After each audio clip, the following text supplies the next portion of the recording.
Hello students, मैं सुदेश चौहान एक बार फिर आपके सामने हाजिर हूं अपने एक नए टॉपिक के साथ। तो बच्चों, कल आपने पढ़ा था पर्सनल प्रोनाउन।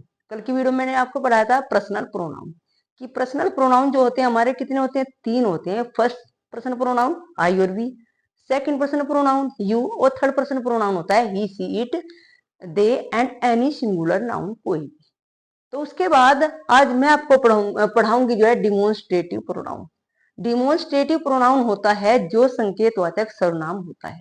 जब हम किसी वस्तु, व्यक्ति या स्थान को जो है संकेत इंडिकेट करके हम किसी के बारे में बताते हैं, वो हमारा डेमोन्स्ट्रेटिव प्रोनाउन होता है। एक बार इसकी डेफिनेशन पढ़ लीजिए। जो सर्वनाम किसी व्यक्ति अथवा वस्तु की ओर संकेत करता है वो हमारा क्या होता है, डेमोन्स्ट्रेटिव प्रोनाउन होता है। एग्जाम्पल देख लीजिए, this is my house.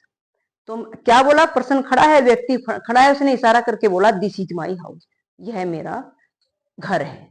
This क्या हो गया, हमारा डिमोन्स्ट्रेटिव प्रोनाउन हो गया। दूसरा हमारा that is your bat. Bat कहता है बल्ला, that is your bat. This is my house, that is your bat. This is A cap, that is A cap. जो दिस और दैट है ये तुम्हारा जो है पास की और दूर की वस्तु के लिए भी यूज होता है। जैसे दिस जो होता है हमारा, दिस जो चीज या जो स्थान, जो व्यक्ति, वस्तु जो हमारे पास है हम उसके लिए यूज करते हैं। दिस इज माई पेन, वहां रखा हुआ है, that is my pen. Book है, पास रखी हुई है, दिस इज माई बुक। दूर रखी हुई है, दैट इज माई बुक। जो दिस और दैट है वो हमारे सिंगुलर प्रोनाउन है। उसके बाद हमारा आ गया दूसरा, दीज आर योर बुक्स, ये तुम्हारी किताबें हैं। तो ये क्या है, ये जो हमारा दिस है प्रोनाउन, दिस का प्लूरल है दीज, और दैट का प्लूरल होता है दोज। जैसे ये पास में रखी है, बहुत सारी बुक रखी है, 2 या 2 से ज्यादा, दीज आर माई बुक्स या दीज आर योर बुक्स, ये तुम्हारी किताबें हैं, पास रखी हुई, दीज का यूज हुआ है। दीज क्या है, दिस का हमारा प्लूरल नंबर है। तो बच्चों अब देखते हैं हम नंबर 3 पे, इंट्रोगेटिव प्रोनाउन। अब इंट्रोगेटिव प्रोनाउन जो होते हैं वे प्रोनाउन होते हैं जो प्रश्न पूछने का कार्य करते हैं, जिन प्रोनाउन में प्रश्न पूछे जाते हैं। जैसे हमारा हु, हुम और हुज को देख लिए, ये केवल व्यक्तियों के लिए यूज होता है, इस बात का बच्चों ध्यान रखना है। जैसे वाक्य हो गया, हु आर यू, आप कौन है, तो ये किसके लिए यूज होगा, ये हमारा व्यक्ति के लिए यूज हो गया। किसके लिए यूज होगा, व्यक्ति के लिए। Whose इज दिस पेन, ये पेन किसका है, ये भी हमारा किसके लिए होगा, व्यक्ति के लिए यूज हो गया। ठीक है, आगे आ जाइए। विच का जो यूज होता है व्यक्ति और वस्तु दोनों के लिए होता है। विच एक ऐसा इंट्रोगेटिव प्रोनाउन है तुम्हारा जो व्यक्ति के लिए भी यूज होता है और वस्तु के लिए भी यूज होता है।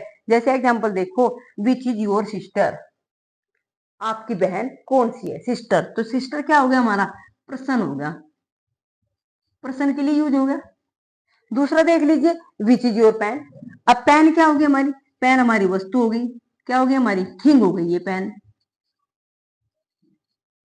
तो विच का प्रयोग किसके लिए, दोनों के लिए हो गया, हमारा पर्सन के लिए भी होगा, थिंग के लिए भी हो गया। अब देखिए व्हाट का जो यूज होता है वो हमारा वस्तु और व्यवसाय दोनों के लिए होता है। जैसे एग्जांपल देख लो, व्हाट डू यू वांट। ये वांट, ये व्हाट जो यूज हुआ है हमारा, ये वस्तु के लिए यूज हुआ है, थिंग के लिए यूज हुआ है। Next, what is your father, आपके पिता क्या है। ये जो व्हाट है यहाँ, ये इसके व्यवसाय के लिए, यहाँ फादर के लिए नहीं हुआ है, उसके व्यवसाय के बारे में पूछा गया है कि आपके पापा क्या है, क्या करते हैं, डॉक्टर है, इंजीनियर है, मास्टर है, कुछ भी है, फार्मर है। अब आगे देखिए, जब ये वर्ड हमारे विच, हु, हुम, हुज और व्हाट, यदि इन शब्दों के बाद कोई हेल्पिंग वर्ब आती है तो तभी हमारे इंट्रोगेटिव प्रोनाउन कहलाते हैं, वो सॉरी, हाँ इंट्रोगेटिव प्रोनाउन हमारे कहलाते हैं। लेकिन जब इन शब्दों के बाद, यहाँ थोड़ा रब कर देते हुए, एक बार थोड़ा स्क्रीनशॉट ले लीजिए, वर्ड का प्रयोग किसके लिए होगा, वस्तु के लिए होगा और व्यवसाय के लिए होगा। ठीक है, दूसरा हमारा क्या होगा, क्या बोला कि जब ये जो हमारे 4 शब्द है इनके बाद यदि कोई हेल्पिंग वर्ब आ रही है या फिर कोई मेन वर्ब लगा लीजिए, पास्ट का जैसे प्रेजेंट का वाक्य हो गया, पास्ट इंडेफिनिट का वाक्य हो गया, तो तभी हमारे क्या होगा, इंट्रोगेटिव प्रोनाउन हो गया। लेकिन यदि, अब थोड़ा मैं रब करके समझाती हूँ यहाँ पे, लेकिन यदि क्या होता है, इन शब्द के बाद, इन चारों शब्द के बाद कोई नाउन आए, नाउन, कोई संज्ञा आए, तब ये हमारे क्या होते हैं, इंट्रोगेटिव एडजेक्टिव का काम करते हैं। किसका काम करते हैं, एडजेक्टिव का। यदि वर्ब आए तो इंट्रोगेटिव प्रोनाउन हो गया, और यदि इसके बाद कोई नाउन आता है, नाउन, तो तभी हमारे इंट्रोगेटिव एडजेक्टिव हो गए। जैसे एग्जांपल देख लीजिए हमारा, जैसे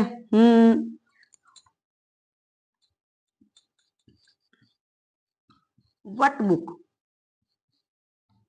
बुक्स कर लीजिए, आर यू रीडिंग। तो व्हाट के बाद क्या आ गया, नाउन आ गया हमारा, व्हाट बुक्स। अब ये इंट्रोगेटिव प्रोनाउन नहीं रहा, अभी हमारा क्या हो गया, इंट्रोगेटिव एडजेक्टिव हो गया, what book are you reading. Next एक एग्जांपल और देख लीजिए, विच शर्ट, शर्ट होती है कमीज, ये नाउन हो गया हमारा, डू यू लाइक। तो ये विच के बाद क्या आ गया हमारा, शर्ट। अगर इसके बाद वर्ब आ गई तो इंट्रोगेटिव प्रोनाउन हो गया, और यदि इसके बाद कोई हमारा नाउन होता है तब ये इंट्रोगेटिव एडजेक्टिव बन जाता है। तो बच्चों अब बात करते हैं हम रिलेटिव प्रोनाउन की। जो रिलेटिव प्रोनाउन है हमारा, जो दो वाक्यों को जोड़ता है, रिलेटिव प्रोनाउन, और अपने से पहले आए हुए नाउन का संबंध प्रकट करता है। जो रिलेटिव प्रोनाउन है और उस प्रोनाउन से पहले आया हुआ जो नाउन है उसका संबंध प्रकट करता है। जैसे वाक्य देख लीजिए आपका, this is the boy who helped me. तो ये क्या है, ये हमारा रिलेटिव प्रोनाउन है। ये क्या है, हमारा रिलेटिव प्रोनाउन। तो हमारे क्या हो गए, दो सेंटेंस हो गए। तो इसमें जो इससे पहले आया हुआ जो नाउन है, इससे पहले जो आया हुआ नाउन है उसकी विशेषता बता रहा है कि दिस इज द बॉय, यह वही लड़का है, हु हेल्प्ड मी, जिसने मेरी सहायता की। तो इस लड़के की बात बता रही है इस हु के द्वारा, ये जो हमारा रिलेटिव प्रोनाउन होगा। दूसरा देख लीजिए, दिस इज द पेन, यह वही पेन है, विच, जो, ये रिलेटिव प्रोनाउन है, और ये यहाँ इस पेन की बात कर रहा है, इस पेन की विशेषता बता रहा है, इस पेन का रिलेट कर रहा है कि जो आई बोट यस्टरडे, जो मैंने कल खरीदा था, ये वही पेन है जो मैंने कल खरीदा था। अर्थात बच्चों, जो हमारा रिलेटिव प्रोनाउन है, इस प्रोनाउन में ये दो वाक्यों को जोड़ रहा है, और जो इससे पहले आया हुआ जो प्रोनाउन है उसका संबंध बताता है। उसके बाद हमारा आता है नंबर 5 पे, रिफ्लेक्सिव प्रोनाउन। रिफ्लेक्सिव प्रोनाउन जो होता है हमारा, ये वो प्रोनाउन है जो ये बताता है कि जो काम का प्रभाव है वो सब्जेक्ट पर पड़ता है। जो एक्शन का जो इफेक्ट पड़ता है वो किस पर पड़ता है, वो हमारा कर्ता पर पड़ता है, जो क्रिया के बाद आता है। और हमेशा याद रखना, ये तुम्हारे दो हैं, एक रिफ्लेक्सिव प्रोनाउन और एक एम्फेटिक प्रोनाउन, इन दोनों में डिफरेंस भी बताऊंगी। ये जो हमारा रिफ्लेक्सिव प्रोनाउन हो गया, ये किसके बाद आएगा, हमेशा ये एक्शन के बाद आएगा, क्रिया के बाद आएगा। ठीक है, जैसे एग्जाम्पल देख लीजिए, आई हर्ट माई सेल्फ। यहाँ क्या है, जो ये हर्ट, जो इसका क्रिया का जो हमारा फर्क पड़ रहा है, किसके ऊपर पड़ रहा है, स्वयं पर। आई हर्ट माई सेल्फ, मैंने जो स्वयं को ही चोट पहुंचा दी।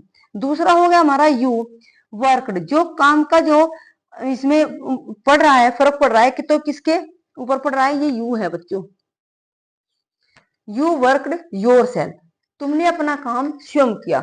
अब एक बात और याद रखना, जो हमारा प्रोनाउन है उसी का पजेसिव प्रोनाउन में हमने क्या है, सेल्फ जोड़ना है। सपोज करो हमारा आई था, तो आई का जो पजेसिव केस है वो माई है, तो माई में ही हमने सेल्फ या सेल्फ जोड़ना है।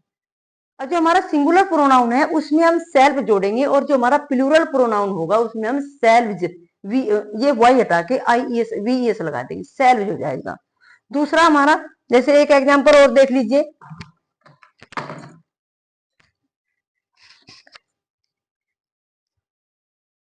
ये रफ कर देती हूं। एक एग्जांपल और है हमारा, जैसे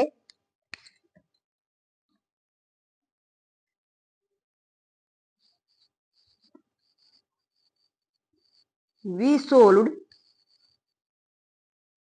ऑल क्वेश्चंस। अब वी का पॉजेसिव केस हो गया क्या, और इसमें क्या लग गया, सेल्फ। अब इसमें सेल्फ क्यों लगा, क्योंकि वी हमारा प्लूरल प्रोनाउन है, तो वी का पॉजेसिव हो गया, और इसके साथ क्या लग गया, सेल्फ नहीं लगा, सेल्फ लग गया। तो जो एक्शन का सोल्व करने का जो फर्क पड़ रहा है, किसके ऊपर पड़ रहा है, वी के ऊपर पड़ा हुआ है, कि हमने जो है और क्वेश्चन, सारे क्वेश्चन जो है सोल्व किए अवर सेल्फ स्वयं। इनका मतलब होता है हमारा स्वयं, ये जो हमारे वर्ड है क्या होता है, स्वयं होता है हमारा, ठीक है। तो बेटा अब बात करते हैं एम्फेटिक प्रोनाउन की। इससे पहले हमने पढ़ा रिफ्लेक्सिव प्रोनाउन। जो हमारा रिफ्लेक्सिव प्रोनाउन है उसमें क्या है, जो एक्शन का इफेक्ट था वो किसके ऊपर, सब्जेक्ट के ऊपर पड़ रहा था। अब इसमें क्या है, ये क्या बता रहा है कि ये प्रोनाउन है जो सब्जेक्ट पर जोर डालते हैं, ये जो जोर डालते हैं सब्जेक्ट के ऊपर जोर डालते हैं, और इन प्रोनाउन में भी सेल्फ या सेल्फ लगकर ही हम जो है वाक्य को बनाते हैं, किंतु ये प्राय क्रिया से पहले लगते हैं।